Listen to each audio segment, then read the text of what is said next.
Hello, this is George Senda, the guy from Pittsburgh, and more fires have broken out in Los Angeles. The Getty fire has broken out with evacuation warnings from Mulholland down to Sunset and 405 Freeway to the Pacific Coast Highway. St. Mary's College is being evacuated in the area, and apparently there's some kind of fire near the golf course. And firemen actually put out a radio call where they were on the street and they were panicking. You could hear it in their voice. This started about 1:30 in the morning. The Rialto fire started earlier, about 10:30. They've stopped that fire, but they haven't put it out yet. And in Windsor, the fire up there is now approaching at a golf course up there, and it's within 100 feet of homes. And the fire was in Windsor, and now it is moving in some spots towards Santa Rosa. Inmates are making backfires to try to stop this thing. It's now burned 54,000 acres. And the mayor of San Francisco, Mayor Breed, issued an emergency. Excuse me, another channel on, which keeps activating itself, which is most annoying. And she opened up St. Mary's Cathedral, which is on Geary for the evacuation people to go to, because 5 centers in the Petaluma, Santa Rosa, Marin County area are full. Wind shifted to where the fire did not cross 101 heading for the Pacific. Instead of going this way, it's now going north and south, so that's a good thing.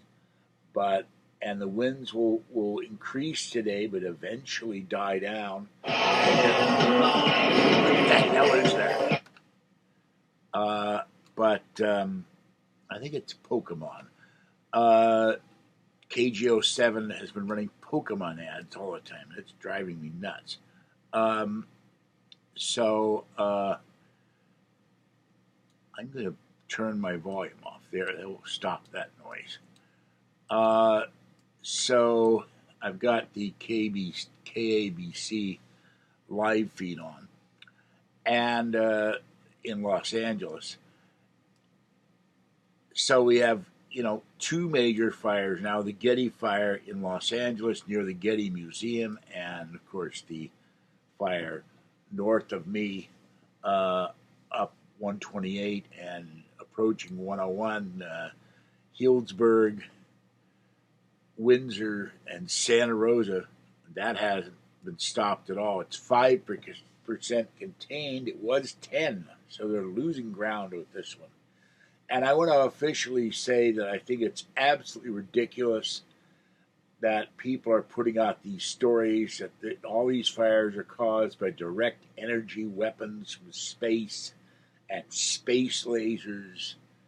And, I've watched probably 200 videos in the last 3 days where my eyes are burning, and there's no evidence of anything coming from space. We had a fire here. Actually, we had several. We had 2 in Oakley with evacuations, 1 in Clayton with evacuations near Mount Tableau, 1 here in Martinez on Alhambra Boulevard, right up the road from me, about 6 miles. 50 acres are burned with an evacuation. 1 in Crockett, which is the other side of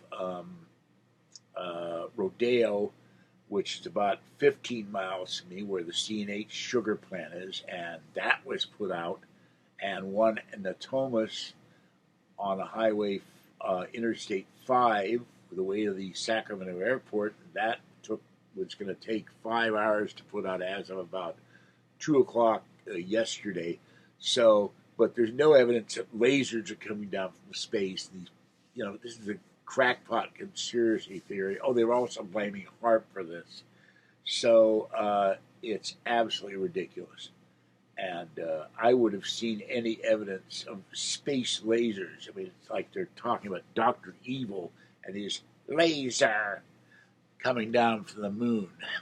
So, I've been seeing this in chat for 2 days now, and they're talking about Agenda 21, the UN global warming agenda that we have not signed on to, and we're not giving them any money.